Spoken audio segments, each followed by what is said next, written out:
আজকে আমাদের মেনু হচ্ছে হাতে করা রুটি, স্যালাড, 2 রকম মাংস আছে দুটোতেই, আর এটা হচ্ছে ডিমের টেবিল, ভেজিটেবিল আর ফিশ বল। আজ বাইরে থেকে খাওয়া দাওয়া এসছে, বাইরে থেকে কেনাকাটা আনা হয়েছে, খাওয়া হবে। আর আমাদের বাবানকে দেখো, ও খাবে বলে একদম লাফিয়ে উঠেছে, ভাবছে কি খাচ্ছে মা বাবা। এই আজকের এটাই মেনু আমাদের রাতের জন্য। বাবান কোনটা খাবি?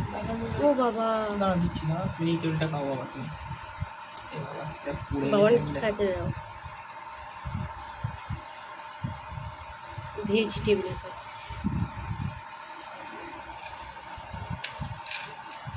বন্ধ করে হয়ে গেল। আজকে এইটাই আমাদের মেনু রাতের ডিনার। আমাদের বাবান খেতে শুরু করে দিয়েছে। টাটা টাটা, আর খেতে মতো কথা বলবে না কারোর সাথে।